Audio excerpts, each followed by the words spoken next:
Welcome to North Idaho Experience Podcast for the people of North Idaho and those who are North Idaho curious. Hey, in today's episode, we've got Jeff Larson, also known as Doc. He's running for Coeur d'Alene City Council against an incumbent. And we are sitting down with him today to talk about what his goals are as a city council member here in Coeur d'Alene. He's got some fresh new ideas and a great perspective on what he can do to keep Coeur d'Alene amazing. So hope you guys enjoy this conversation, and as always, do your own research, but hopefully this is valuable to you in making that decision here in the November elections. Enjoy.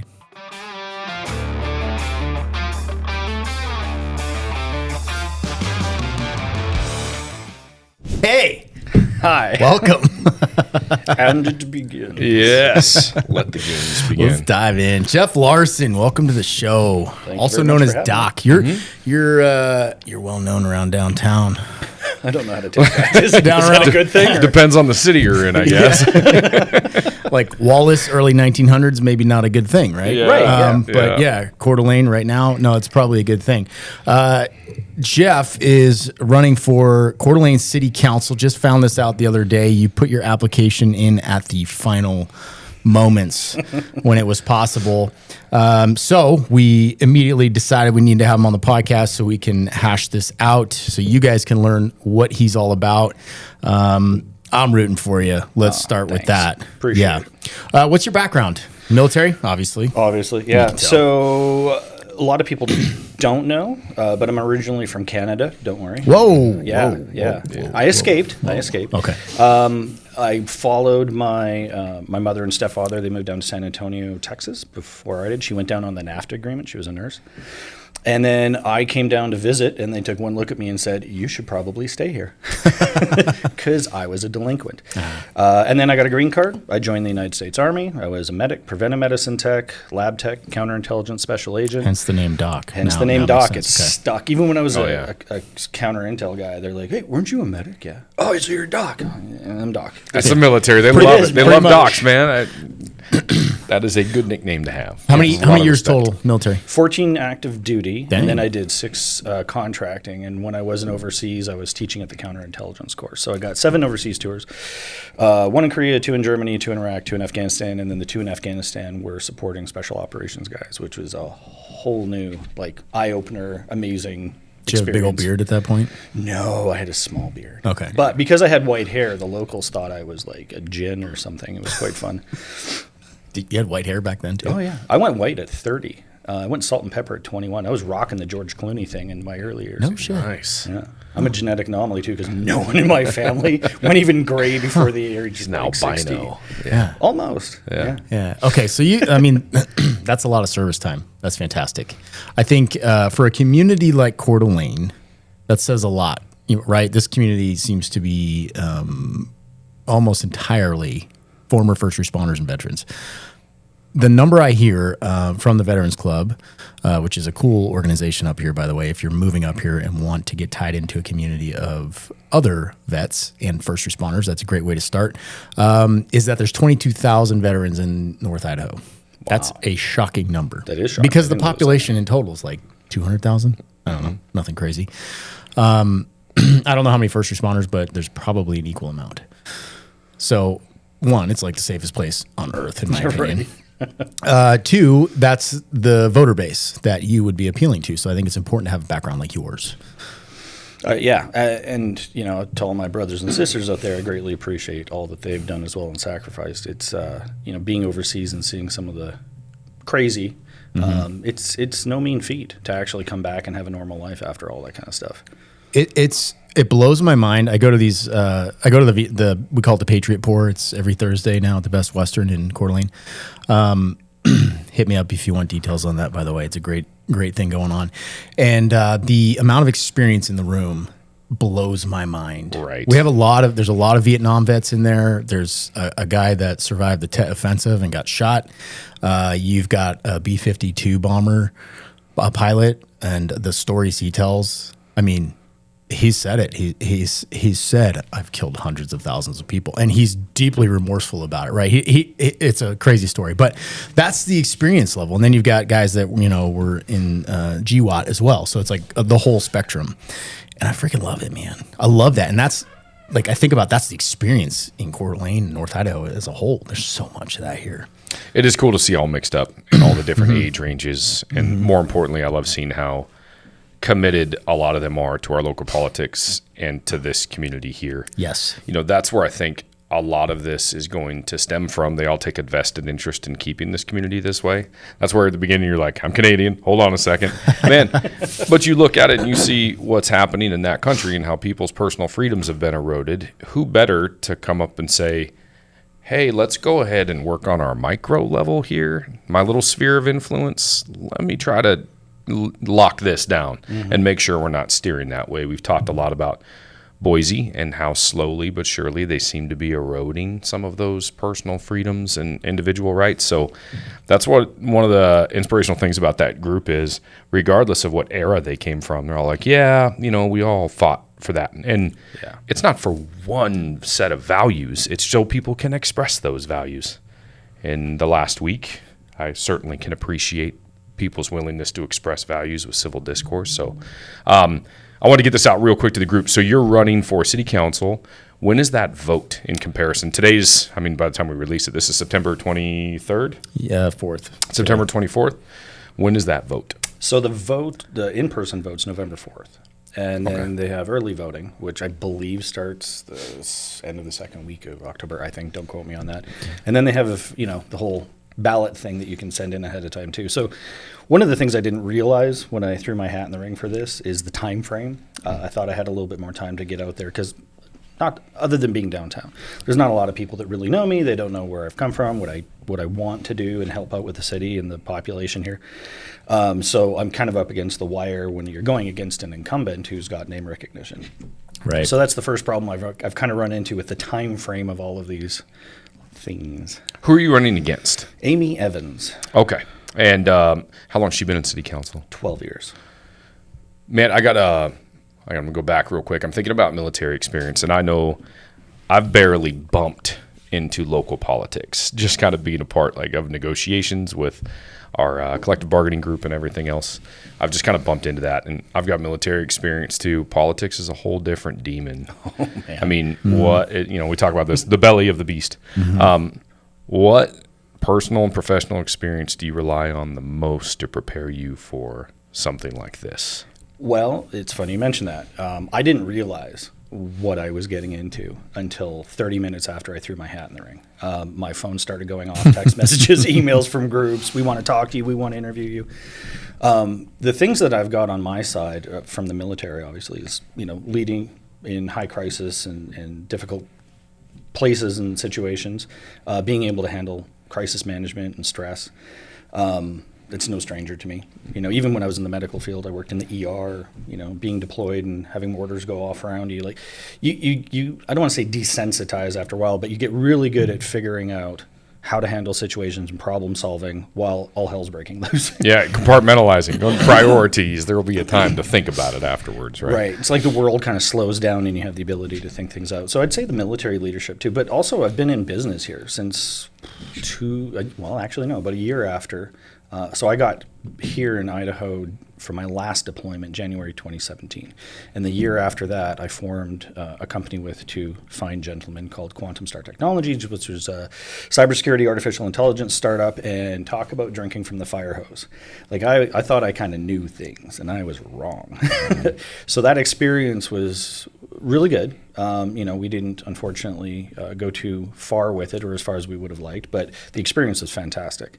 And that led me to start up Pantheon, which is just my little kind of side hustle consulting. And I really do like some of these young minds that we have around here. And one of the things that I've noticed, especially with engineers and the AI group, they're fantastic at what they do. There's no way I could even comprehend how they wrap their head around artificial intelligence and coding and all that kind of stuff. That's not my bag. But what I did notice is that when they have these brilliant ideas and they would want it to go, pitch for money from VCs or venture capital, angel alliances, private investors, they would get asked questions like, so where's your pro forma? Where's your SOPs? Where's this? And they would just, what? They didn't know. Because I've got a cool idea. Yeah, they got a great idea. And, the days of writing your cool idea on the back of a napkin and saying it's AI and getting $5 million for a seed round are gone. So one of the things that stemmed from it was my first failure in business, and it was a good one. Fail forward, fail often, right? Was I was able to help these young entrepreneurs with infrastructure and help them build out their infrastructure. So that was pretty cool too. So between business and military, when it comes to being on city council and looking at the problems that we're looking at right now with budgetary issues, like let's just put a pin in that one for Yes. right now. There's the housing thing. I'm not going to lie. I've spent the last week banging my head against the wall looking at all the historical data when it comes to housing and zoning and all that kind of stuff. You line up 100 people in Coeur d'Alene and ask them their opinion, you're going to get 100 different answers of how they feel about what should be done, moratorium or build more. It's a very complex problem. But I think at the end of the day, as a city council representative, when you're elected to that seat, you're at the will of the people. Right. You have to do what they want. There is no special interest groups. There's no, I think I know better than everybody else. If the majority of the people want something done, then you have to entertain that idea and see what it's going to take to make it happen. So I'd like to think I also bring a little bit of common sense to those types of decision-making processes. That's kind of something that surprised me. Am I wrong in thinking that a lot of the city council is left-leaning in Coeur d'Alene? Do we know the answer to that? I hear that a lot. Man. I've heard that a lot too, but the problem is it's really hard to like nail someone down and go, "Are you?" and, Right. and them answer honestly. Right. So, Maybe, maybe not. Right. But my point being, the population up here is most definitely not left-leaning. you'd Right. be surprised. So, well, I guess that depends where, right? You're talking about Exactly. the Fort Grounds or something, maybe, yes. But I'd say the Sanders Beach. majority of, I guess, when we're talking about Coeur d'Alene, I don't know. Yeah.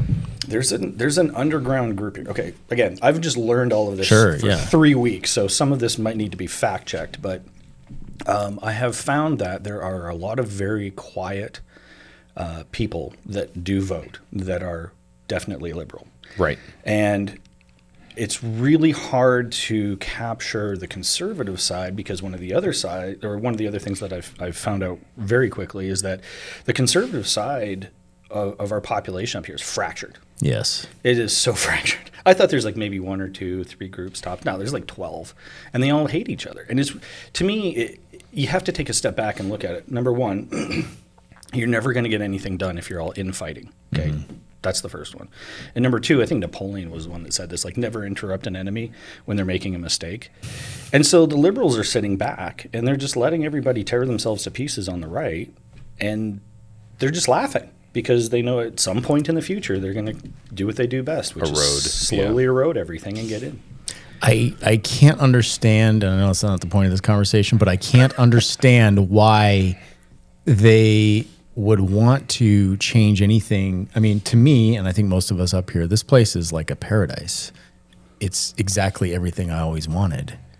Why would you come into that and be like, we should enact some rules and turn this into more like Spokane because it's working really well over there, or any left-leaning metropolitan area. They are apocalyptic wastelands at this point, and I don't know how anyone could say different. Man, it's just the old adage, right? It's tough times make hard men. Hard men make, what is it? Easy times make soft men. Make soft men. So it's some of it's apathy. I mean, I know we mentioned it in damn near every episode, but in North Idaho is one of the safest parts of the country. Coeur d'Alene, Idaho is one of the safest cities in the country. So I think you get so far removed from that where you can leave your car unlocked. I don't recommend it, but you can leave your car unlocked and it's not going to get burglarized. You can walk downtown at 2 a.m. and not have to worry about getting mugged. You can walk outside of a business, not worry about stepping in bum shit. Like there are parts of this community that are very unlike other major metropolitan parts. And if you don't see that every single day, it slowly comes back. Maybe we are being too harsh. Yeah. Maybe they are victims, right? Maybe we should be a little bit gentler, right? Maybe we could do that. We could be nicer. And I just think it naturally starts to gravitate, especially depending on your source of information that you ingest. Sure. And I'll tell you, I mean, city council, I firmly believe that it doesn't need to be left or right. I think that city council should apply to as many people as possible and make it about principles and values and the betterment of the society. But when you look online, like, he seems pretty fine with it. So Dan English posts hyper left-leaning stuff all the time. I mean, even in the last week, just the regurgitated reposting of whatever happens to be the the leading left story of the day. Right. So, it's tough. It's I'm not entirely certain it's an accurate reflection of our community here, but I don't think so either. At the end of the day, how do I say this? Like I'm obviously relatively conservative, fiscally, Right. socially, and otherwise. But we were talking about before we kicked this off. Excuse me. There's nothing wrong with having conversation with someone that has opposing views. it's hyper important. Our country's literally Kind founded of a on big it. deal. Yeah. However, when it comes to being in a position like, for example, city council, you have to be nonpartisan. Right. You have to listen to everyone. You can't think you know better than everybody else. Right. If you want to be a socialist or a hyper, conservative, that's great, but that should be on your own time. Right. As the representation of the population, you need to be as unbiased as possible.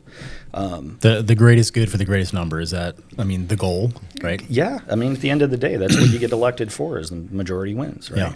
Yeah. It's why I'm a firm believer in term limits at all levels, federal, state, local, you can't have people in there for 20 some years. Yes, that bugs the heck out of me. It was never intended to be that No. way. Yeah. There should be no professional politicians. It's a civil service, and oftentimes the one that should get drug in there is the one like, nah, nope, not going to do that. I have no interest in frickin' George Washington didn't want to be the dang president, right? But finally, it's like we used to deal with this at the PD. Mm-hmm. Like when it came time to promote, well, if you don't try and that guy gets it, then shut up and deal with it, right? Because Mm-hmm. you didn't do anything to try to stop it yourself or change it. So that to me is civil service instead of this career right. politician. Even in like a part-time role like city council, we've got people that have been in there 20 years. I think Woody. Oh, he's He's been in there a while, right? Oh, yeah. Nice man. I'm not saying anything against him. I'm just saying,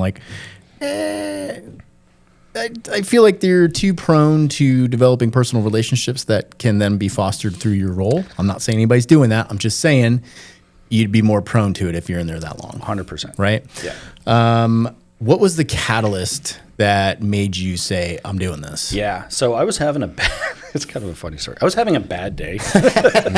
And then a friend of mine said, hey, and he's big into politics. And he was showing me all the different people running for all the different positions. And there's somebody running unopposed. And I'm like, what in the hell is this? And I'm like, there's like 100,000 people here. And everybody complains, but no one wants to throw their hat in the ring. And of course, I have this overdeveloped hero complex. So I'm like, well, let me do some investigation. So I started looking at some historical stuff, and I finally contacted this guy again. And I said, hey, what is it going to take? He's like, you've got 4 hours to go put your name in the ring, buddy. Like, here's what you need to do. And so I ran around, and I did all the things, and, then I became a candidate for city council. It came out of the fact that there shouldn't never be someone running unopposed in any position. Yeah. Here's your cup of poison. Here's another cup of poison. But you're going to have to drink one of them. Like, I might not be the best choice for everybody, and that's fine. Like, but vote. Right. Like, Yeah. please Right. go vote. That is your unalienable right. Please go vote. And I still want to go back to term limits a little bit because I think you summed it up really well. There's an article with Doc in Coeur d'Alene Press today where he talks a lot about your philosophy. I highly recommend anybody go read that. But you talk about term limits in there. And you said in here, they become disconnected from the people. I think that's highly accurate. When you're in a political position, you're in the limelight all the time, it's really hard to get actual real intel from the ground. What we always used to say is the largest body of employees in the city with PD, you guys are welcome to come on a ride anytime you want, right? Like, come on down. Like, we'll show you that. We'll take you to the show. And then give you an idea what it actually looks like. I think in the that city. should be mandatory. So do I. I totally agree. It's just perspective. It is. It's perspective. And I hate that, like I said, that's where I come back to term limits. So with that in mind, how long has your opponent been in her seat? As far as I know, 12 years. And if I was to get elected, I would definitely push for just a 2-term, like everybody should. 8 years at that point, I think you're good. Seems like plenty. Right? Like, Gives you enough time to accomplish things, which is important. But also, not get too comfortable. and 8 years, I think, is good because of the level. And I will say that the people I've talked to that work at the city so far, because I went on this whirlwind tour talking to a number of people to get their perspectives on things, good, bad, and ugly. And they're good people, and they're doing really good things with what they've got, and I have absolutely no complaints about that. But back to the term limits thing, at some point you have to take a step back and go, okay, Does everybody remember watching Robin Williams? Maybe this is a generational thing. And he was quoting Mark Twain, and he says, you know, diapers and politicians need to be changed often and for the same reason. Yeah. Because you don't want to be affected by special interest groups. You don't want to have that mission creep to where all of a sudden you're starting to have a biased opinion. Yes. Yeah, which is human nature. Sure, and that's I don't care what position you're in. It's going to happen to even the best of us. Mm-hmm. Man, it's the degradation of our political system. Whatever your original altruistic intentions when you first took office that made people fall in love with you and your ideas, you get in there long enough, you end up owing so many favors, you're no longer committed to those intentions because it costs so much to get reelected. You have to have support from one group or another, and by that, and they're like, yeah, we'll back you on this. Yeah. But I mean, all we did to get you on the podcast to say, if you ever sell your house, you need to go with North. No, I'm just kidding. No, but that brings up a good point. We'll talk about that later. Yeah. Because when we sat down for coffee before this, you talked about that not accepting endorsement from anybody. Yeah, that was fun. Because, like Eric just said, I mean, that sets you up for favors down the road. It makes me nervous for your ability to get elected, but I love it. Yeah, I love it, and I think it's the right thing to do, so I think you own it, right? You just roll with it. I mean, people that are in politics would say that you're handicapping yourself and you're making it really difficult because the base will go with the base and blah, blah, blah, blah, blah. But I truly think city council should not be aligned based on party lines. It should be on values. Your values will tend to dictate which people may like you. But I 100% agree. That way, if you get those, I think there's a lot more fringe people out there than the media would like us to believe that are going to vote based on the values. They might feel a certain way about one thing, but they also don't want their kids in schools or ingesting materials that they absolutely don't want them to, right? Oh, 100%, yeah. So, no, dude, I commend it. I commend it. It's a hard thing to do. Well, I appreciate it, and it's it was a very quick strategy to come up with, but I think it's going to, at least, at the end of the day, I can sleep at night kind of thing. Yeah. And I was asked, do you want our endorsement from a number of different groups? And I said, I appreciate your support, but I do not want your public endorsement. And the reason being is that if I plant a flag with a group, and again, back to all the conservative groups that are very fractured right now, the moment I plant my flag with any of them, the haterade starts flowing pretty hard from all the rest of those different groups. So I'm alienating or ostracizing potential voters just because I'm with a group that they don't like. To your point, I would like to think that most people would go, okay, Doc is fiscally and socially conservative. He comes from a military background. He's in business. He, mentors kids. He does all the things. And then you look at my opponent, whatever, her platform is and whatever she's running on, and make a conscious, intelligent, and articulate decision. That is what I would hope everybody does. But unfortunately, there's still some people out there, just party line it, or, maybe they have a special interest themselves that falls under whatever category, and they're like, nope, don't want that person. Yeah, or unfortunately, I've seen that name around town more on more signs. Right. That's the one. Oh, yeah. Right? I mean, that's very common. Yes, it is. Also we talk about nature. We talk about that all the time with judges. It's the same thing. If you could summarize, I mean, if she's incumbent, is she even running on a platform, or is it just like... I have not seen anything yet. She did throw up a website. I can't really speak to it. I don't know if there's any hot topics on there. There's not really a platform. I'm not going to sling mud either. I've never even met the I've noticed that. You haven't said a thing. It's been 25 minutes. And I actually appreciate that, because I cannot stand when there's a certain person running for sheriff out there that's all that he does. And I'm like, just talk about yourself. Right. Yeah. We don't need to nitpick the other person. It doesn't matter. No. I want to know about you. I always like that question in a job interview at the end. What sets you apart from, or, what is it? Why should we pick you over all the other applicants? And I always say, look, I'm sure you've gotten some excellent applicants, and I'm not going to talk down about their experience. Here's me. Like, here's what I think makes me a little bit different in my experience. Like, something like that. And then let people choose. Yeah. I would hope in the great city of Coeur d'Alene, which I truly think is a sanctuary of sanity amongst the rest of the country, I hope we have two really good options. And I hope it's a hard choice. Right? I'm with you. It's like your two favorite college football teams playing each other, right? Like, I hope it's that difficult. I don't necessarily believe that's the case, but, I wish it was that way, because that's what's best for our community. I hope it's not 2 cups of poison. No, it isn't. I mean, that analogy is more from the Intel Army side of things. Oh, but it's politics, bro. You're not wrong. It does kind of apply. Okay, so what give us some more details on what you're thinking about bringing into city council. When you get elected. Oh, I like that. Yeah. So when I get elected, so one of the things that I've, in my whirlwind of research, have kind of found out is that there's a plan out there to like 2040 of all the great and wonderful things that we want to do, but I didn't see a lot of how we're going to do that. And I also, and this is getting into more of the housing thing, which is a nightmare on any level, but eventually we're going to run out of room to build new construction stuff. And when the budget gets money from that and that dries up, then I want to know what the solution is. Now, I have a few solutions, but I haven't heard anybody else come up with like, oh, maybe we should think 3 to 5 years down the road and start having some different streams of revenue come in. It's like I have had this conversation with my kids many times. You have these great dreams, but if you don't have a plan and specific goals to achieve that, it's just a dream, right? And it's never going to happen. So you tell me there's a city plan out to 2040. Cool. We'll get to 2039 and everybody will be like, shit. We don't got a lot of time. We didn't do anything. Whoops. Yeah. So you're right. Like and I don't know that they're not doing this. I'm not talking smack about city council. I don't know. No. But yeah, like, hey, here's our 1-year plan. Here's our 5-year plan. Like, here's the steps we need to take to achieve this 2040 goal. Yeah, 100%. I think there's a lot of people that put a lot of effort and time into that plan, and I think that there's a lot of stuff in there that's very valuable. But again, it comes back to the and how. Like, because at the end of the day, everything comes down to the almighty dollar. Right. You want to have less crime, you have to fund the police. Well, how are you going to fund the police? Raise taxes? Well, that kind of pisses everybody off. Now, I will say, when it comes to this last property tax raise thing, on principle, probably could have thought ahead a little bit on that one and figured out some unique ideas to fund things. But at the end of the day, it really isn't that much money if you look at the math. It's like a few cups of coffee. Per household. Kind of thing. And, when you're spending $8 for a cup of coffee, you do the math, right? Accurate.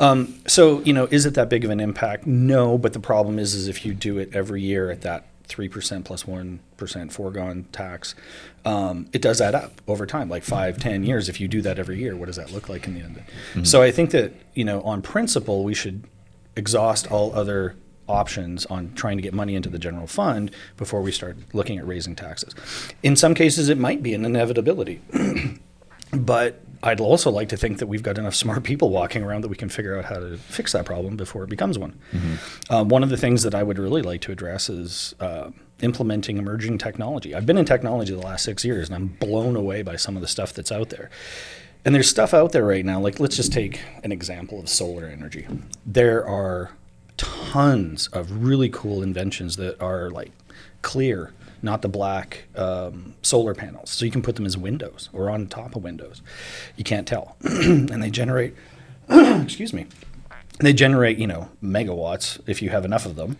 And you can put them on top of almost all the buildings and do it tastefully and do it so that all that money's feeding back into the grid. And you can make anywhere between 200,000 to 2 million, depending on how you go through all these different variables and problem solve things. That's just one tech idea. It's not invasive. It's not surveillance. It's not smart city. It's not taking your identity and selling it to the North Koreans or anything.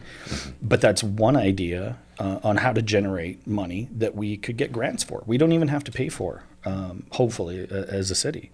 And then the other one that I was kind of blown away at, and I'm still trying to figure it out. Real quick before I lose that thought, have you done grant writing before? Have I done grant writing? Yeah. I've attempted grant writing. That is a very special unicorn skill, and those people should probably get, if they're in a job, just get promoted automatically. Oh, like, that should be a coveted city job. So I've written some grants before. You have? Oh yeah. Like no, I'm not going to do it. All right, no, I don't want to be in the city again. But no, it's a tough deal, but I 100% agree with you. There's a lot of grant money out there, and especially if you have somebody that knows how to mine that data and knows how to do it, that can be a coveted position. So that's your cost, is actually finding a grant writer or three that know exactly how to get stuff across the finish line. But at the end of the day, when you're looking at hundreds of thousands, if not millions of dollars in grant money coming in to facilitate these things, I think that's an expense we should probably take a look at. And the other one is I don't know, depending on who you talk to, it's like a bed tax or a door tax. Oh, we've talked about this quite a bit, the resort tax. Yeah. Oh, and all the hotels. Yes. It doesn't affect the citizens of Coeur d'Alene. It doesn't affect the hotels. They just tack on $2.99 as far as like a door tax or whatever they want to call it, resort tax. And if we were to capture that, That is oh my gosh, like an insane amount Game of money. changer for the city. Huge. The thing that we're talking about that we're running up against is there's a cap on the population for a resort city. I have a solution that I need to float by someone smarter than me. You fly down to Boise and you make a freaking stink and make shit happen. What if we rezoned some of these areas to where they're just like the resort zone and it's a boomerang all the way down northwest to the resort and all the way down Sherman? Right. That's a good idea. Like, I don't know if that's plausible or not, but at least I'm asking the question. Why can't we rezone it to that? Well, because I think when you and I talked and had coffee, I told you Sandpoint was pretty creative. My man. See, you don't have to reinvent the wheel. No. You don't have to watch it. Look at what other people did, because Sandpoint made sure they didn't cap out above that, which that was established in like, God, I want to say it was the 80s that statute was out there. Of course, the populations were less than 10,000. It's a totally different animal. I actually was in Coeur d'Alene in the 80s, all right? We had a boat on Coeur d'Alene in like 88, 89. Damn. So I remember what that city looked like. I'm old. But, man, it's changed and grown a lot. So I wish our freaking statutes would adapt to that. And if cities started trying to get creative with that, and then all of a sudden it gains the attention of Boise, and you're like, oh, maybe we should allow cities to make their own decisions since they're ultimately going to be the ones that are impacted by it. I feel like Coeur d'Alene has more clout than realized, right? I mean, we're the crown jewel, the gem of North Idaho. I mean, everybody talks about Coeur d'Alene. Yeah. Yep. So throw that clout around a little bit. Like we need a strong leadership in the council and the mayor to make shit happen. And somebody's willing to have direct conversations. Yes. And that's exactly it, right? Like, you have to get your state legislation representative people in the same room as the city council and a bunch of other decision makers and be like, listen, you can't make broad sweeping strokes for Boise and think it's not going to affect us. You need to keep pushing the idea through and make sure that it's fair and equitable for everybody. And to your earlier point, and I fully endorse this, like, why do we not have the sovereignty to make our own decisions about things? That needs to change. Right. Because, again, we're polar opposite of Boise. We're much smaller, our geography, our demographics, like, everything's different. So there's no one size fits all. And they need to realize that. And maybe they've tried, maybe they've run into issues. I don't know. I haven't talked to them. I'm trying to get on a few people's docket so I can find out some stuff. But, at the end of the day, we have to have everybody in the same room and make these decisions. Mm-hmm. Right. How about this? How about we leave it up to the people that live here? Oh, now you're talking crazy. I know. Hang on. I know. Wow. Because I'm sure there would be some store owners that are like, hey, we're worried about the impact that it would have on tourism and everything else, and then you can do some analysis. I don't think it would impact it very much. I don't think so either. I mean, it's such a small amount. Yes. You know what I mean? People are going to come here anyway. Right. Put that burden on the people that are putting a burden on our public infrastructure. Yeah, exactly. Infrastructure and public service, because that's where it comes back. And you've heard me rally about this before, bro. I'm still pissed about the lack of impact fees that we gained from all of the expansion during the biggest boom in Coeur d'Alene in history. Go down a rabbit hole as to why, but I hate that we didn't we didn't get any of those funds from what ultimately burdened the rest of the community with more public service and infrastructure. And it's not on the people that moved here. It's on the developers that made a killing by developing all of those places. Yeah. That should have been handled then, because now it puts people that are in city council. You're trying to go in at, man, it's like it's no longer bullish. Like, it's becoming a cow, right? Like, you have to be a little bit careful. Hogs get slaughtered, and I feel like we're coming out of the bull end because we don't have any room to expand, and our taxes are almost entirely on growth. So you have to get creative so it doesn't just overburden the people that have been here for the last 20, 25 It's like you wrote my speech for me. Yeah. Sorry. No. Well, we've had this conversation, bro. Like, Eric Boardman for mayor. no. Too many skeletons in my closet, bro. That's perfect. Yes. That's perfect. You'll fit right in then. Yeah, That's good. Yeah. No.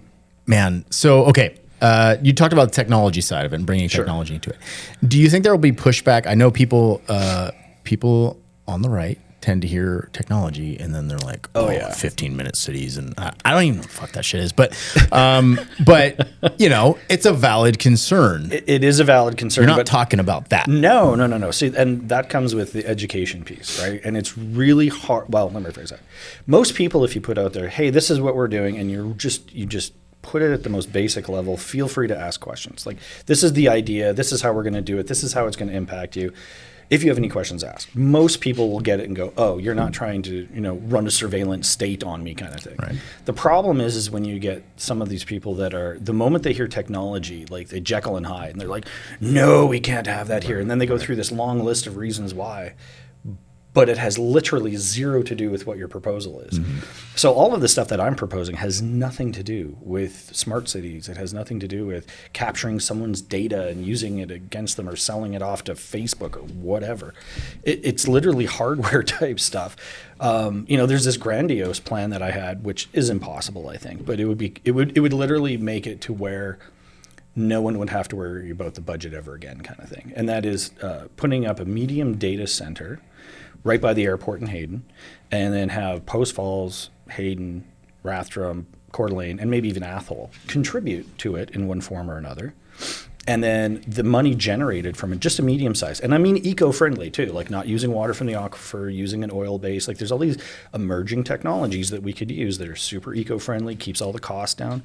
The amount of money a medium data center can make, holy cow! Just on storage. Explain to dumb people like myself what that is. Yeah, same. Sure. So like Amazon Yeah. has data centers, and it's all about, for them, it's about storage and processing. Okay.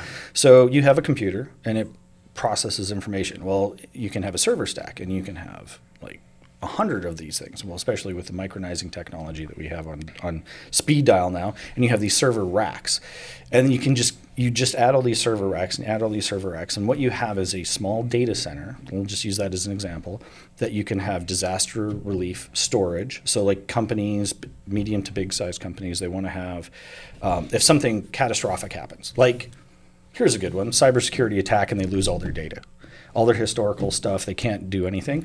Most companies now will have at a data center some sort of storage on a server, so they have a backup to re-upload if something were to happen. So that's one thing. Yes. Would that have helped the city of Post Falls Police Department or the Coeur d'Alene Police Department? Yes. Okay, so it seems mutually beneficial. You should probably explain what you're talking about.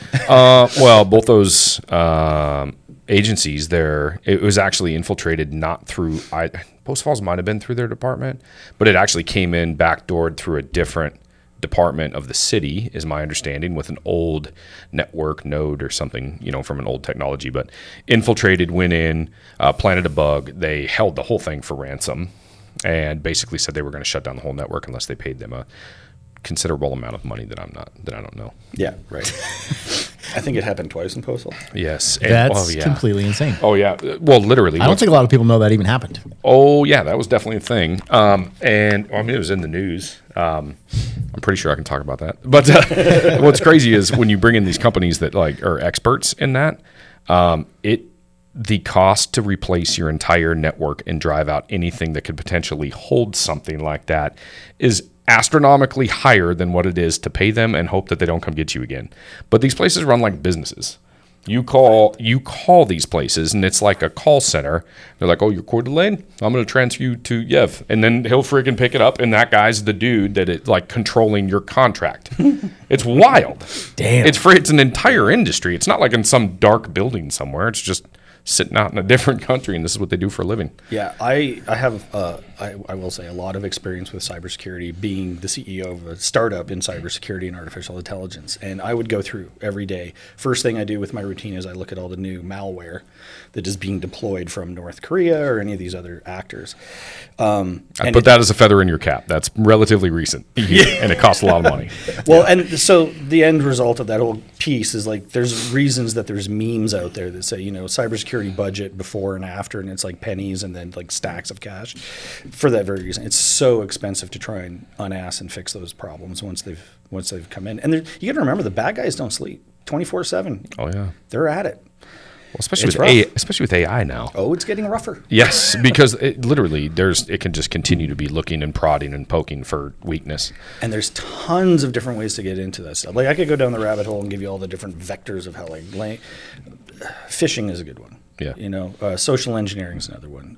Brute force hacking. There's tons of different ways that they can do it, and they try it all. Right. So if they're really after a person and or group, they will. It's just a matter of time before you get hacked. It's just inevitability. Right. So, if we want to get back to the technology and everyone's terrified of it, okay, be terrified of it, but also know that you need it to make sure that your life keeps going the way it should. There's no unringing the bell. No. Technology's here and they're going to have it. So even if we try not to, but that's an interesting perspective. So medium data center would likely bring a stupid amount of money. but I don't think you'll get anybody and everybody to agree on how that would work.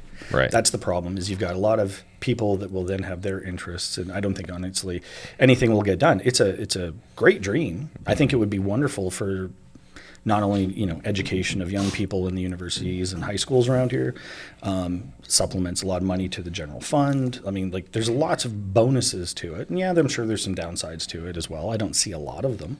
But the hardest thing to get something like that completed is everyone working together for the common good. And I just don't know. Like, I'd like to think that we could get all of the right people in the room and ominous dominus, and everybody says, yes, we're going to go do this and make it happen.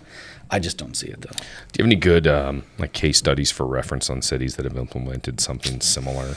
Like, that's what I'd be curious about. Similar size city, what was the impact before or after? And I always go crime rate, right? Crime rate.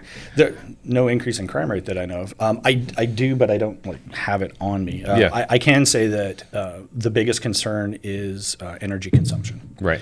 And that's why one of the things that I would definitely suggest, if it's even being entertained, is when I say eco-friendly, I mean you're having wind power attached. And I don't mean giant fans. Yeah. Right.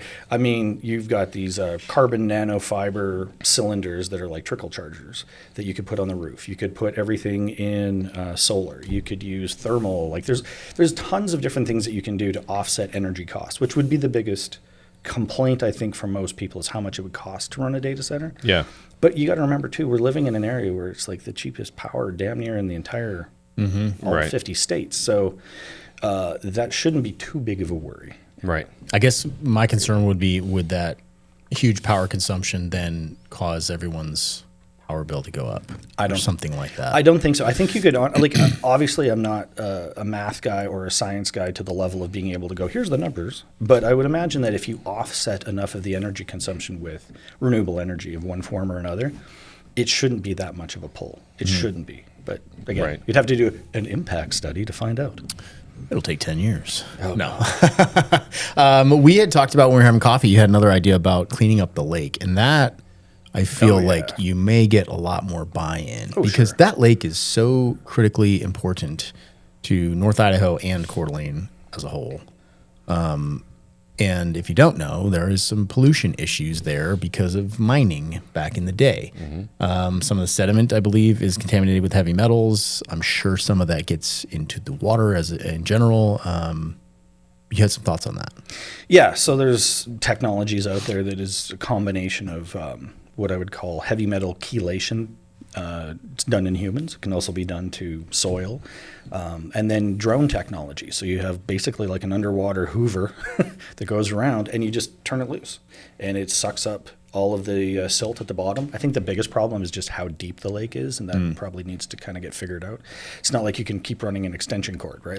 Right. You got to figure out some of the logistics behind that. But the technology is there to set, a number of these little drones out there to clean out all the silt, and then they come back and you take all of the heavy metals that it's collected and dispose of them correctly, and you just keep doing that, and eventually, over a long period of time, but you will clean up the lake. Same with algae blooms. There's stuff out there now.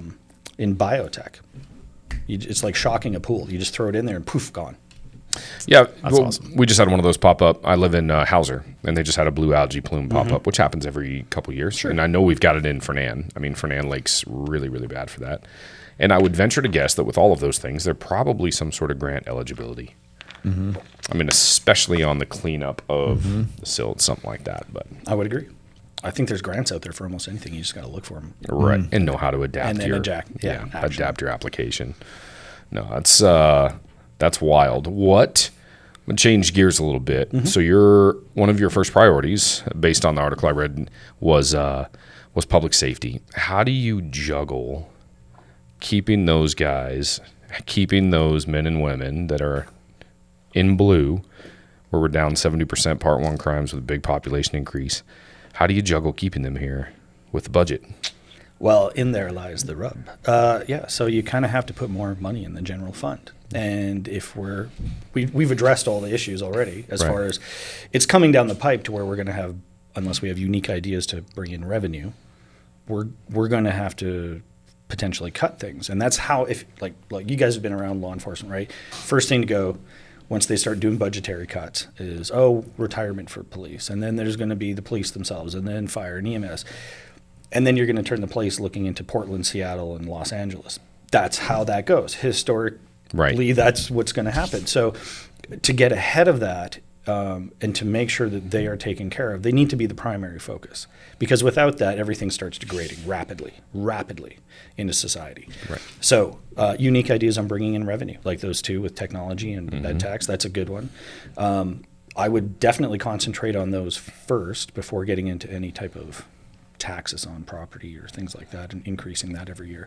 But we have to get 3 to 5 years ahead of this now with some ideas, because it's going to take a while to implement. And by the time that catches up, we'll probably have more problems that we'll have to figure out. Right. I agree with you. I mean, Post Falls ended up in a really tight spot because they were down 18 to 20 officers on patrol. Oh my gosh. And their agency isn't that big. That's a lot. So they ended up having an emergency where they went in and paid them a considerable amount to bring them up to speed with Kootenai and Coeur d'Alene.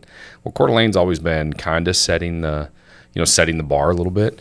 What you don't want to have is in those 3 to 5 years, all of a sudden you're down 10 or 12 cops, and then that crime rate starts to creep up. And I can tell you from our side of this geographically, I absolutely love Coeur d'Alene. I love the Four Seasons. I think it's absolutely beautiful, but that's not why people come here, right? They come here because it's safe. Right? That's a safe place to raise your family here. And I just think that has to be a priority. Are you, and I'm sure you are, but have you given any thought to how you would qualify or screen candidates for the police chief? Ooh, yeah. Which is a pretty big position. It is.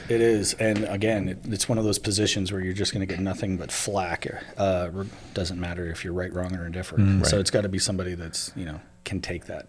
I honestly have not put a lot of thought into that specific topic just yet, because we already have a police chief. And from my understanding, again, talking to a number of people, he's doing a really great job. But as far as a new police chief, I'd have to sit back and think about that one. As far as, I mean, again, this is from a counterintelligence standpoint. I'd like to have a room where there's a light swinging back and forth. Yeah, exactly. Some tools maybe like loud music, the whole deal. Yeah. One of those things that dings back and forth when you're hooked up to a polygraph. There you go. A waterboard? Yeah. No, I'm just kidding. You guys have never used that, right? No, we've never done that. It was Gatorade. Yeah. You're welcome for hydrating you. Well, what do you think some of the biggest pushback you're going to get is? Have you got some, or have you? Honestly, it's been really bizarre. I thought I'd get a lot of pushback just because I'm unknown, but I've gotten nothing but support. And granted, my social circle isn't exactly huge either, but I've had nothing but support. I disagree. If you go to Coeur d'Alene Coffee Co. with him like, any time of day, everybody knows it. I may or may not have about 6,500 points for that place. I can verify that. Yeah. I saw that. Yeah. And he slings those around. He's like, get him a cup of coffee. Get him a cup of coffee. He'll know even more, dude. You get a coffee. You get a coffee. Oprah's that thing. Gosh. Yeah.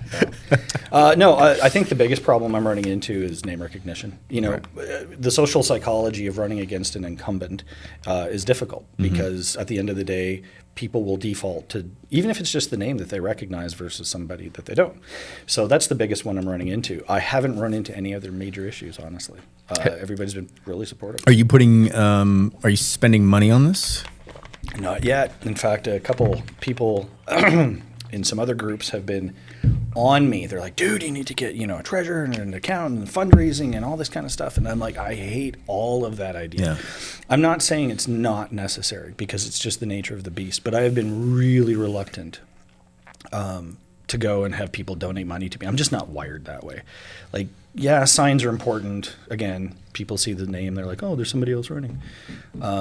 Putting out the little pamphlets for people to look at, I get it, but at the same time, I just have a hard time taking money from other people to do something that I want to do because it's my civic duty. Like, my brain isn't wired like that. So I'm having a hard time with that. But I think eventually here in the next couple of weeks, I'll probably have to do some fundraising just to get, on par with my opponent. Yeah, I think at least some signs, like you said. Yeah. I like your approach, though. You're hitting it from a grassroots level, doing, I think podcasts are great, and there are several others in town, I'm pretty sure, that you can jump on and just tap into different groups.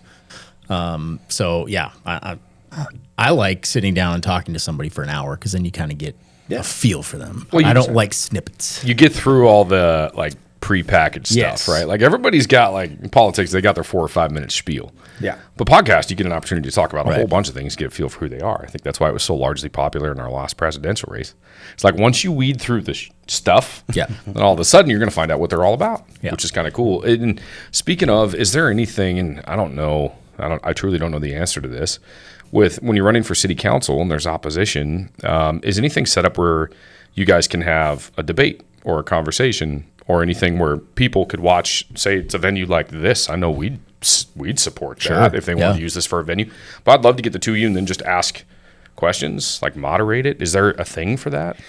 I haven't seen one yet as far as a debate is concerned. There's been a lot of questionnaires. There's been a lot of, there's one with the CDA Press I just got today where they do a moderation, but it's just a one-on-one kind of thing where they ask questions you get to answer. But as far as like a knockdown, drag out, presidential debate kind of thing, no, I haven't seen that yet. I don't know if it exists. Right. And honestly, the debates of the last couple of elections kind of went counter to what they used to be.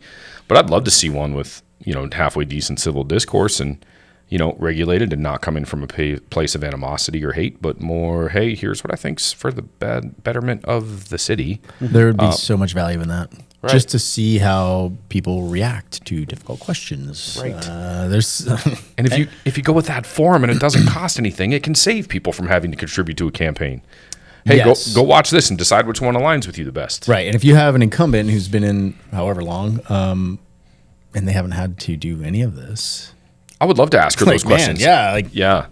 Because I would ask, why didn't we take any impact fees? Why didn't we do that? And maybe they didn't know, and it's okay because we've had other people on where they've kind of said we probably should have, right? There probably should have been more weight or consideration, and I was relatively new and valid. I appreciate people taking ownership too. Coming out of the military, man, I was real good at owning when I screwed up. It was like, yeah, that one's on well, me. you did it so often. I mean, Yes, I still do it in You this get job. used to Yeah, it, yeah. I still do. Yeah, I didn't look at my calendar, right? But so I still take ownership of that. But I think there's value in that too. I think so too. I think my only criteria that I would insist upon if there was going to be a debate is no notes.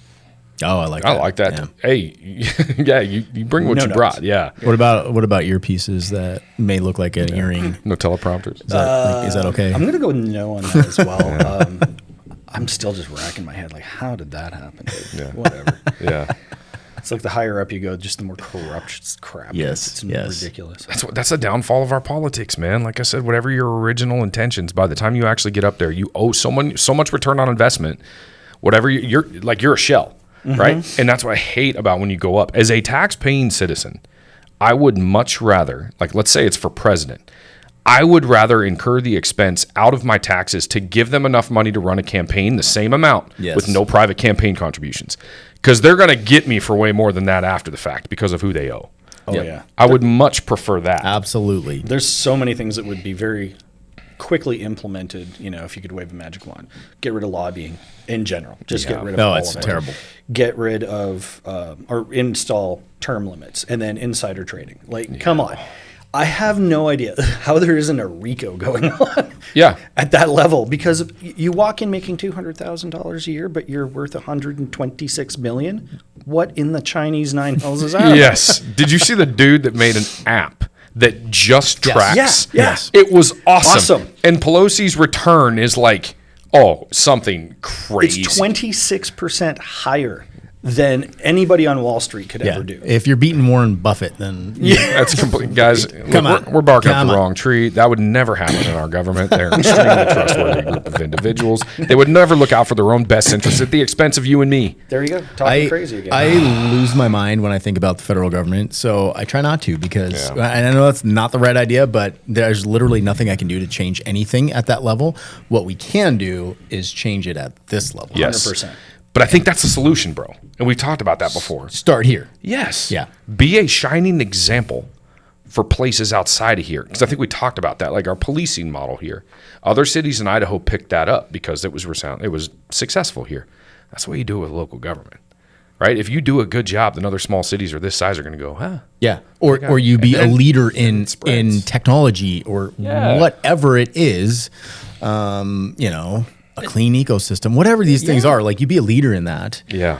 And you're right. Other people will take notice. And I'm hoping that, if we can do that here, part of that is getting the state to understand back to that whole sovereignty thing. Like, we need to be the captain of our own ship. Yeah. Right. Or we draw a line somewhere around Lewiston and just, Yeah. We could have North and South Idaho. They did another state. We'll fight you for it. yeah. Good luck. There's some great people in southern Idaho. I'm just Yes, kidding. there are. What was the other question I was going to ask, man? Like downtown development. Give us some thoughts on that. Yeah. It's a sticky situation. It is very sticky because, again, you put 100 people in a room and ask their opinion, you're going to get 100 different opinions. So it sucks to see the skyline change. it does. I think the general overall consensus for most people is they don't want giant high rises everywhere. And I would agree with that. I think that because of the lack of land to continue growth, we at some point are going to have to go up, but that doesn't necessarily mean it's all going to be downtown. So I think that there's other solutions that might not necessarily impact downtown.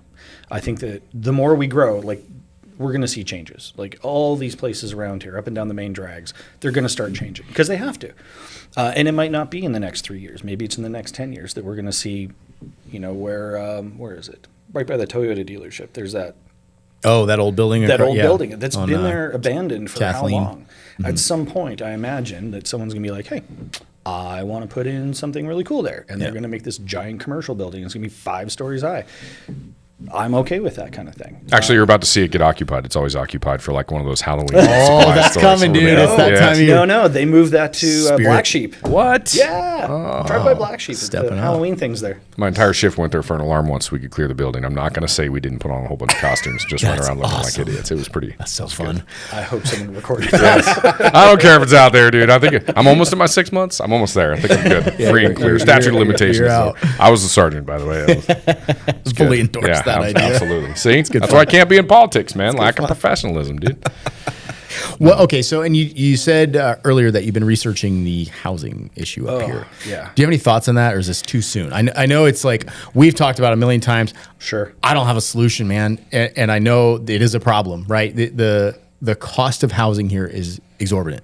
Yeah. And it's going the more demand there is and less supply, it's going to go up. I mean, this ties into the PD thing, the police department, fire department. Like we want our public safety to be able to afford to live here. Right. And at the salaries they're at, it's tough. Yeah. And that is a really hard topic to it's so convoluted, right? Like, again, we have a lack of space to build things. And then if you're making affordable housing, what does that look like? You can't discriminate and say, well, we're only going to build housing for cops. Right. That, unfortunately, is illegal according to some laws I haven't read yet. I just know that they are. Yeah. And then if you do build affordable housing, that doesn't mean that anybody and their dog still can't, from anywhere in the world, move in there. I think you'd have to have, I don't know, CC&Rs or some type of rule that would say, hey, these are not to be investment properties. You have to have it as your primary. I think you can do that. And that's the thing where basically they don't enjoy the fruits of the equity. Right, like after a certain point, if you're going to sell it, you don't get to maintain the equity. Oh on yeah, the affordable housing side. that's another option. Right. I think it's been talked about, and there are some ways to do it. Because you're right. If you come in and you're like, all right, we're going to build all these homes, they're going to be $250,000. Some investor in the Midwest is going to buy all of them. Yeah, and you're like, that's not what we want. No, exactly. So there's a lot of forethought that needs to go into something like that. But at the end of the day, there is no easy solution. Like you're running against, like when you said supply and demand, you could build like 20 more subdivisions out in the prairies, still on Coeur d'Alene side. However, that doesn't mean that you're going to lessen the property value or the prices are going to go down anywhere else because those are going to get filled up immediately. Yep. Why? Because everybody wants to move here. Yeah, Right. Trust us on that. We literally get calls every day. Yeah. Oh no, your business is good. Yeah. Terrible. Yeah, well, I mean, Tough spot. It is a mixed bag, though, right? Like we're extremely grateful that our business is, doing really well and that we're busy and that good people are moving here. At the same time, we don't want to lose our small town mentality. Exactly. That's what I posit to people that are going into like a city council position is how do you have this budding metropolis? Because Coeur d'Alene and Post Falls didn't used to be connected. They are now. Coeur d'Alene and Hayden didn't used to be connected, and they are now. Right? Coeur d'Alene and Dalton Gardens didn't used to be connected. They certainly are. So you have this burdening metropolis, which is cool because each city still holds its very unique style and culture. And Rathdrum, definitely Rathdrum's different in a good way. But Nice caveat. Yeah, no, I mean that's where my kids go to school, dude. It's just blue collar up there, man. Friday Night Lights is still the biggest ticket in town. But I mean, and Athol's way different, but all of that's going to be connected soon. How do you have that and still maintain the small town mentality? How do you have a growing city with a small town mentality? I hate to break it. It's the elephant in the room that I'm sure politicians would like to, pardon my French, dick dance around, but you won't. Right. You just don't. If you're going to continue to grow, which is an inevitability, at some point you're going to lose that. The only thing that you can do is put in guardrails to make sure that if there are new buildings going in, or if you are building new subdivisions, or if you're going to create fourplexes and ADUs and all these other things that I've recently been reading about, you have to do it smart, and you have to do it in a way to where it's not going to impact the heritage, is what I would call it, of this area in a drastic manner. But you're never going to stop it. Right. It's an avalanche. Part of me thinks you have to limit upward growth downtown, because if you lose Sherman Avenue and you've got high rises everywhere and you can't see the sun, like that right there would kill it. Yeah.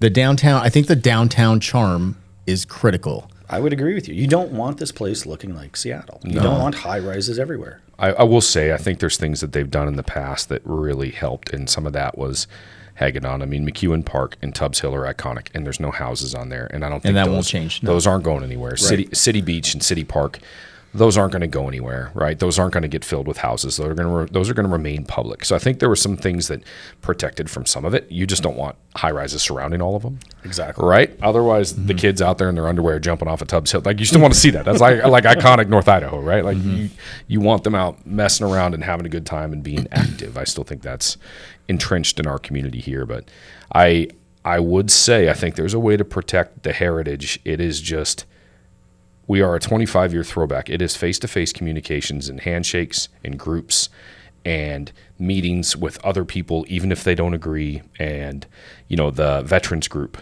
collectively getting together and making a concerted effort towards policies that maintain this area this way, protecting individual freedoms, right? And that's where downtown gets funny, because there's a big fight right now about the noise ordinance. Yeah, I heard. So one of the first things I did, so I threw my hat in the ring on Friday. Saturday, I came into my office and I put on all the YouTube videos going back to 2023 of all of the city council meetings, because I'm a sucker for punishment. And the last several have been all about the exhaust noise. Downtown. Oh, God. Yeah. So we have differing opinions on this a little bit. I've got two things on this, because first of all, the first one I think is kind of funny. You can't change the laws of physics. So there's going to be noise. I don't know what to say about that. But excessive noise, like people like revving their engines. And I don't like that. Stuff. No, I'm not. If your engine is so loud that it elicits a fight or flight response in me, like, fuck you. Yeah. Okay. No, you're doing it to be an asshole. Yeah, but if you're, I like the sound of an engine. Don't get me wrong. A big old throaty V8. Hell yeah, dude. Oh, yeah. We're not talking about two different things here, though, bro. Like, you can't have Coeur d'Alene and the Coeur d'Alene event and people loving muscle cars and badass cars, right? Yes. And having that be a part of our culture, which I truly believe it is.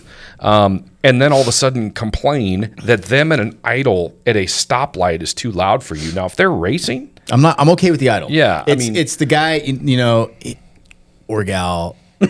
It's often a motorcycle. Oh, I agree. And little kids are crying on the street because it's so damn loud. Like, I don't like that either. Come bro. on. There's middle ground. There's common sense. There's common sense. When did you get so old, dude? I know. It's the trooper in me, bro. Yeah, like, it's the trooper. I will write you for that shit all day long. And I will sleep like a baby. Yeah. The other solution to that, of course, is a deterrent, which police. Right. I don't care if you're a law-abiding citizen or not. You see a cop car on the side of the road, the first thing you do is you hit your brakes. Yeah. It's just some sort of weird Even thing. in a cop car, I've with done a cop car behind you. I've been running code and like I zone out and I see red and blues and I'm like, oh, cops. Yeah, and I'm in a cop car running code to something. Same, dude. Same thing. Yeah. It never goes away. Do you guys ever pull each other over? Don't answer that. But to fix that problem, then we get back to the original, which is resourcing. So how much does it cost to have another police officer? I'm ballparking at about, let's say, $100,000 to get a new police officer. Yeah. Somewhere around there. Yeah. Well, last time I checked, there were 3 police officers specifically for traffic. 1 went SRO, so you got 2 for 3 shifts a day, 7 days a week. You're not making a dent in much of a deterrence. It's just math, right? But if you want to address that problem and the people are like, the noise is so bad, we need to have more presence here. And well, good. You're going to be paying $500,000 more a year in the budget for 5 more police officers that are specifically geared for that. Right. So where's that going to come from? Yeah. So any way you cut it, anything that people want or they have an issue with, it's always going to come back down to the money aspect. Yeah, Right. I think we're doing really good here. I can't drive anywhere in Coeur d'Alene without seeing several patrol cars. Yeah. You go to other cities and you're like, nothing. Nope. Well, Where are they? That is part of the policing philosophy. In a lot of other cities, cops are hiding in parking lots, and it's not because they're cowards. It's because they're discouraged from going and doing anything proactive. Showing the doors has value. Yes, 100%. Oh, but Coeur d'Alene, you're expected. You know, it was the old 30-30-30 rule, right? It was 30% you're on calls, 30% you're doing administrative work, 30%, man, you are proactive. There 10% falls in there. Yes, I realize that didn't add up to 100, but there's another 10% where you kind of have your own time. Yeah. 10%. I was a street cop, dude. But but that's part of the philosophy here, and that's the expectation. So they're supposed to be out, supposed to be visible, supposed to be proactive, and it doesn't necessarily mean you're hunting felons and hunting dope. That was kind of my game. But if kids are out playing football, jump out and play football with them. Kids are playing basketball, jump out and play basketball with them. Yeah. If you happen to stop the soccer mom and it's like the worst time of her day, man, make her laugh a little bit, put her at ease, tell her what she did was dangerous, and send her on about her business, right? Like, have good interactions with citizens, especially new ones that move here. So you remind them that we're not apathetic here, right? Criminals cannot be comfortable here. That's what makes the community the way it is. Right, and I think that part of it's important. We can't lose that. No, 100%. And I think, my personal opinion, as someone who's gotten pulled over twice in the last 5 years, one was for speeding, which I would still argue that one. But, not Good luck. argue. Take it to court. Good luck. Yeah, right. And the other one was what I went through a yellow turn signal, which to this day, if you hold a gun to my head, it was still yellow when I went through it. However, those are the two gentlemen that came to the car and reading me the riot act were super professional, super nice. There was no issues. There was no what you hear, all the horror stories. There wasn't any of that. The police here conduct themselves, in my opinion, very well and very professional, and that just needs to continue. Right. The more population you get in here, the more you have to have those cops that jump out and play basketball and make their presence known. Right. Every time I see them in the coffee place, I'll try and buy them a coffee. Right. No. Well, and like I said, that goes both ways. That cops here get to exist in the community where people thank them and buy them coffee, and they can have a marked patrol car parked in front of their house without fear of repercussion. That says everything. Every time I get a client from out of state, they're almost always like retired cops too. Right. And we're checking out neighborhood. They're like, they parked their patrol car in the driveway. Yeah. I'm like, yeah, everywhere. No big deal. Yeah. That's how it is. That's the kind of community we want to live in. Worst part about that is I always have neighbors coming over and asking me about parking violations, of which I have no freaking idea. I've never concentrated on that as all in my enforcement. Another thing with downtown, man, they used to drive me nuts when we'd have like the crazy like muffler thing downtown. It was like, I'm literally sitting on some bad people and you want me to come write muffler tickets. That's where this comes from. There's a little angst in there. Yeah.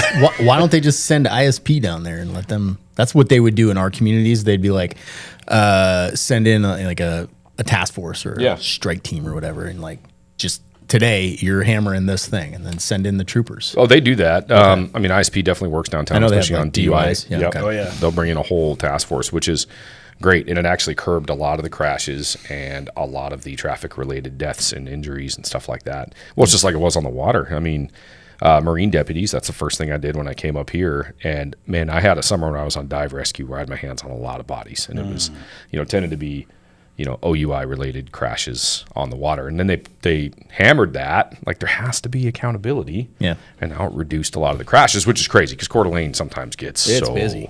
Man, it gets packed. 4th of July, Oh my you gosh. wouldn't catch me on the water. I don't go on the boat on the 4th of July. Can someone explain to me why every year around the 4th of July we have a tragedy?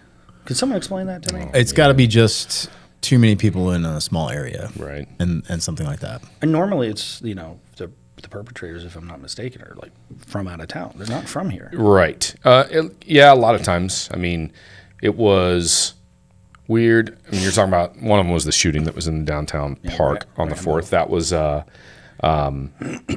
one was pretty wild. There were some gang connections out of Spokane with that.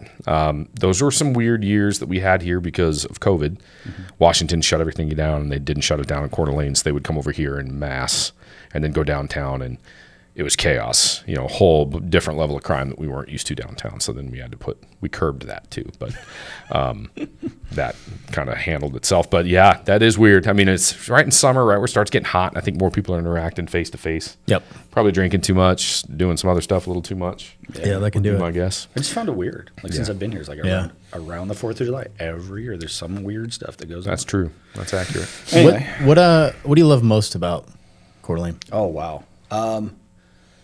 There is not one thing. It's compilation. It's the small town feel. It's the people. I've been all over the planet, you know, and this place just feels like home. It's the demographics. It's the geography. Like, it's green here. It's kind of nice. There's fishing. There's all these outdoor activities. And truthfully, there's very few people I've run into since I've lived here that I would say, I don't like that guy. You know, like, everyone's friendly. They'll help you out. I mean, down where I am, I don't think I've run into too many people in like 8 years that were a jerk. Like, most people are at least willing to discuss things, right? So there's not a lot of conflict here, or at least I haven't been exposed to it, which I really, really like, because being all over the planet, especially in the military, and being all over Hell's Half Acre, you know, there's nothing but conflict, and you don't have to have it. You know, I've been accused a couple times of being a little middle of the road and not as, you know, conservative as some people. I'm like, yeah, because I actually like having dialogue with people instead of digging my heels in and throwing crap at them. Like, which people need to realize how important that is. We were talking about this before we hit the record button, but we've got a listener, Mark, and he is very left-leaning, and he lives in Spokane. And we had drinks with him. We had some beers the other night because he reached out to us and wanted to have a conversation. It's like, I can't say no to that. good on you. Right? Yeah. So we went and we had a great conversation. We definitely don't see eye to eye on certain things, but there's a lot more common ground than people would realize. So when, you know, you get too entrenched in one camp or the other, you tend to forget that the other people are humans too.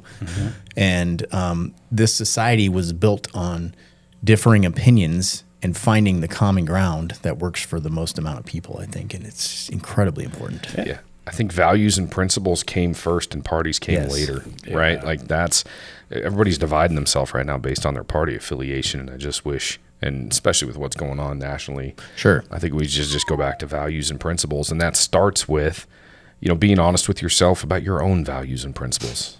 And I've heard a lot of people say, all right, the gloves are off now, you know, and it's like, okay, yeah, you should be able to be unapologetically yourself, but also remember that we're all humans.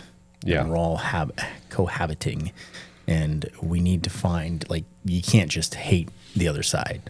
It doesn't solve anything. Correct. Then no one gets anywhere. The fastest way to solve a problem is first identifying that you have a problem. Right. And you have to collaborate on stuff. Like, I've done the 12-step process too. My name's Eric. I have a problem. I wasn't going to go that far, but all right. No, I agree with you.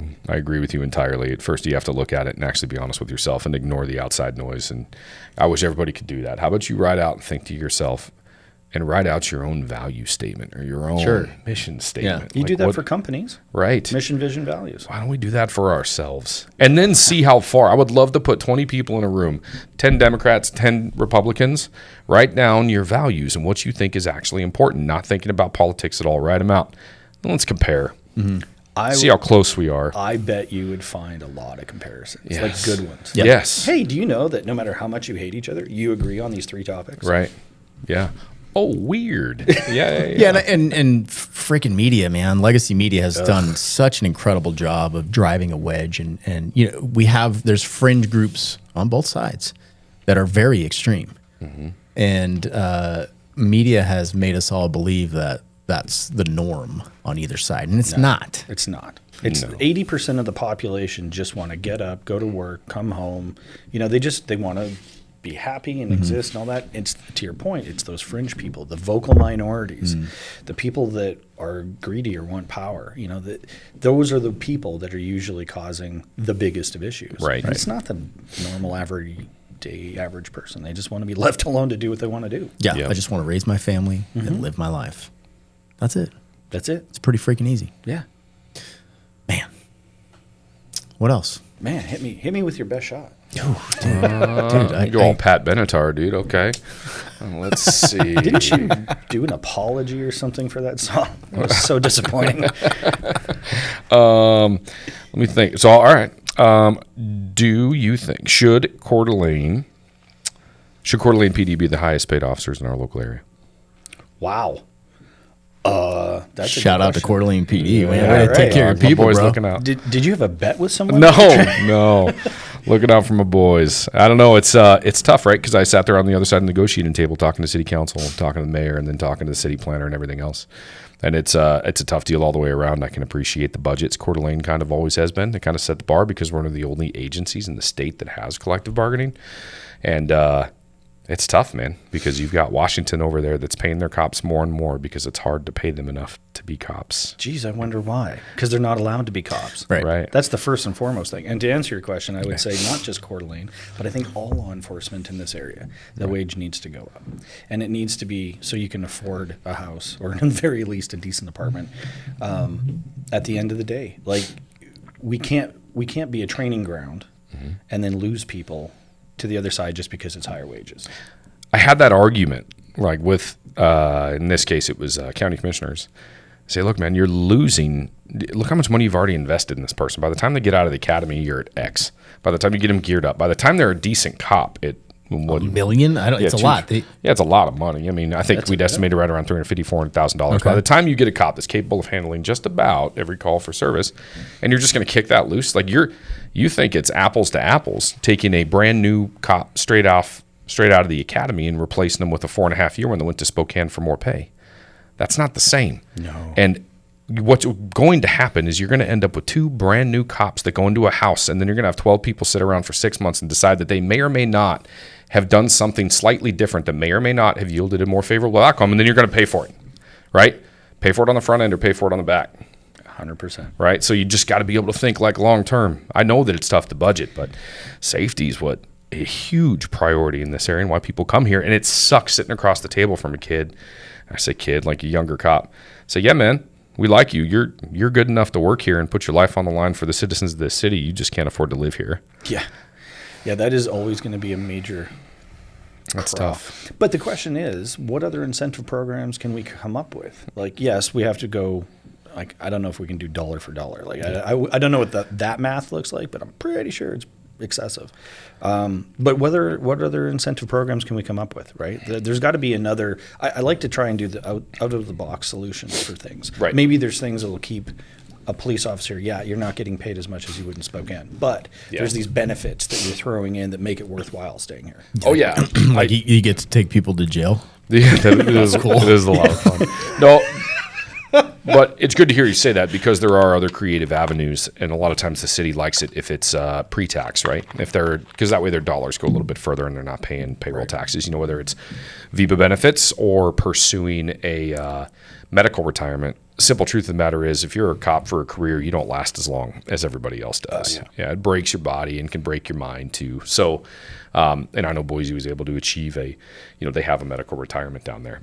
And they're one of the only ones that does. So I think there's creative solutions out there that probably benefit both, but sometimes it's hard getting that point across. Can we touch on the entrepreneurial side of downtown? You're in the thick of it. Yep. And I tell people a lot, there's a lot of tech businesses here out of the den downtown. That's where Coeur d'Alene Coffee Co. is, if you're not familiar with that building.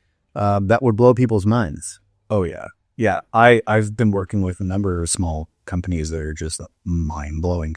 The one I'm working for right now, the Rhizosphere, agriculture technology. I did not realize how broken our agriculture system is. Holy crap. If you've got 10 million pounds of potatoes and you want 10 million pounds of potatoes, it's really hard for you guys to actually find each other. So this company's creating a technology to where, think like Facebook Marketplace, but on steroids, where you can actually find everybody. And there's so much buy-in for it already. It's absolutely astonishing. I've got about a dozen eggs a day. You think I could get in? Yeah. A little bit bigger. Okay, a little bit. Sorry. Just all I could hear was potatofarmers.com. Something like that, but why not? It's a default thing, and I don't know. Another one is the logistics supply chain, with trucking. holy crap, didn't know that was still very. So these are businesses here. These are businesses here. They're trying to crack the nut on applying emerging technology and artificial intelligence to streamline and make things more efficient. Like, think of Expedia for trucking. That's what this one company is trying to do. And it's very difficult up until the government said everybody that drives a truck has to have a transponder. Well, now you can actually scrape all that data and figure out exactly where they are. So you don't have any waste, meaning you're going to drive, let's say I need a load to go from Seattle to Portland.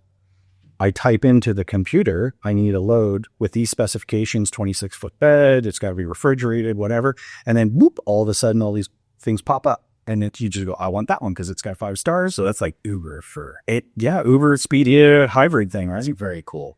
How is this area good for entrepreneurs to come and businesses to come? And can we make it better? Oh, I would say yes to both, but we can definitely make it better, right? Like, so there's a lot of really good, incredibly brilliant people here doing amazing things. And some of it's remote, but we can definitely make it better. And that's just, again, it comes down to collaboration. We have to facilitate, especially these kids in high school and in NIC and U of I. Wow. Like, I grade senior projects with a friend of mine at Lake City Public every high school for the last 5 years. And some years I am absolutely blown away by how smart these kids are. However, how do you get them to go from high school to entrepreneurship with their brilliant idea? Like, there's no path for that, or at least there isn't to my knowledge. I've tried to talk to a lot of kids. I've tried to mentor a bunch of young humans that, really want to get into that, but it's really hard. And it comes down, as usual, to the almighty dollar. It's not cheap to start a company. It's really expensive, especially in the tech world.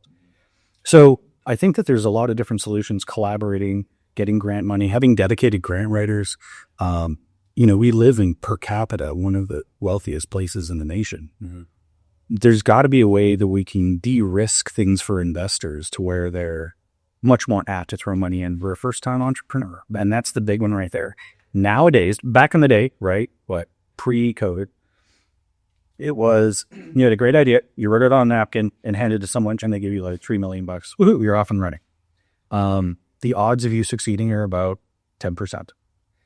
Now it's to the point where investors want to see you have revenue already, which means you had to have built already a prototype somehow while you're either going to school or working full-time and have a family. Like, the amount of stuff that they've piled on to make you eligible to get any type of investment money is very, very difficult now. So there are ways. I know NIC's got this great program right now. They're working on with like robotics labs and stuff with the Innovation Center. Like, it is awesome. U of I's got some really good stuff down in Moscow. I think that if we could capture that talent, and I think if we could find some sort of money mechanism to get them going in a very, I'm trying to think of the right words, but in a way to where it's not, they don't have to go back to the well all the time. So a significant amount of money coming in the door so they can go full time. When people say, oh, just bootstrap, kiss my butt. If anyone's in the entrepreneurial world and they've said, oh yeah, we bootstrapped everything, good on you. How's your sanity? Right. How's your blood pressure? Because that is the hardest thing to do, is to work 1 or 2 full-time jobs and trying to get a company off the ground.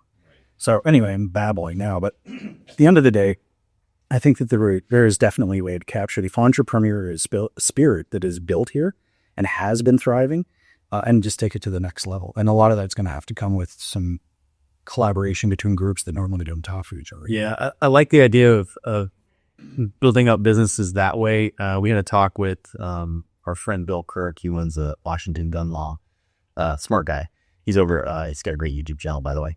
And we were talking about big tech. And I'm talking like Google, Apple, and how they tend to, when they move into a city, which I believe there's one, not those two, but something big like that moving into Boise, they tend to bring a large liberal crowd. They do, which we don't want here in North Idaho. I know we talk about loving everybody, but we also like the politics the way they are here. So I like the idea of starting out with these smaller local entrepreneurial businesses and not bringing in, We couldn't anywhere. We don't have the infrastructure for a Google or an Amazon or anything like that because there's nowhere to put the workforce. Right. There's no base to house them. So, I mean, we're kind of safe on that. But yeah, to your point, like if we can stoke the fires for entrepreneurship around here, there's So many cool ass businesses. You like the manufacturing side. I know G9 Ammo, Gunfires Inc. Like businesses that align with our values. 100%. Second Amendment friendly or whatever, and they're doing amazing things. If you've ever met the guy Josh who owns G9 Ammo, he's a freaking genius on ballistics. Oh, yeah. Like next level shit. I couldn't understand 10% of their. God, that dude is super smart. Yes, there's people up here like that. And that, like, if we can help those businesses expand, I mean, they'll match our values and bring jobs to North Idaho. That's a cool thing, I think. Yeah, 100%.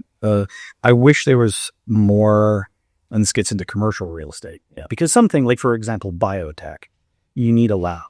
And you need a very specific type of labs to do things. There's a gentleman that came up recently I got to meet. I think he's from Phoenix. And he was talking about a lot of these, what are they called? The BPC 157. Oh, peptides. Yeah. And he's like, I want to do all this testing on these peptides and make sure that they're pure and good and clean because there's no FDA regulation on a lot of the stuff. Yeah. And then I would love to be able to make like the best stuff. And I'm like, wow, that'd be freaking rad. Yeah. If you did that up here, here's what I can guarantee you. I'm a big fan of cheap power. Yeah, right. Yeah. Oh, stuff they're finding medically with that is just mind-blowing. Yeah, it's great. And I just learned recently that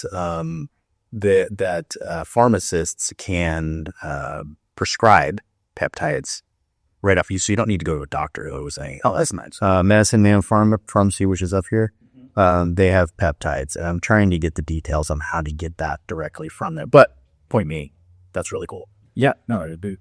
We have a lot of opportunity up here if we can attract the right people. A lot of people are doing that. They're working very differently and capturing these people and getting them up here and creating these jobs. But the cost of living up here is very against us. And it doesn't, The thing we need to tackle the most. yeah, or make it lucrative enough to where it doesn't matter. Yeah, that's the other piece. What's your number one priority getting into city council? What do you do day one? Day one, other than drinking from the fire hose, I thought you were going to say drinking. I mean, I get it. It's bold. there might be some of that. We'll see how that plays out. During my orientation, I drank a bottle of Jack. No, I would definitely start after I would have to say, I want to learn a lot more before I start, putting my foot down and saying we need to address them. Sure. But I would honestly get the right people in the right room and say, okay, look, we have to come up with unique and new ways to think of revenue. Here's my ideas. Get all the smart people that are the administrators there and go like, poke holes in this. Tell me if this was going to work or not. And then just start moving the needle. If we don't start immediately looking at filling the coffers with other revenue, we are so screwed in 5 to 10 years from now. Like, so screwed. Which is when I read it, you think about we have a booming population. There's a lot of money here. Yeah. Is there a lot of fat that needs to get trimmed out of the government, or is it just that things need to patch up? There's actually this is crazy, but we got a lot of people that haven't had their departments grow in like 10 or 15, 20 years. So they're doing more with less people. Oh, wow.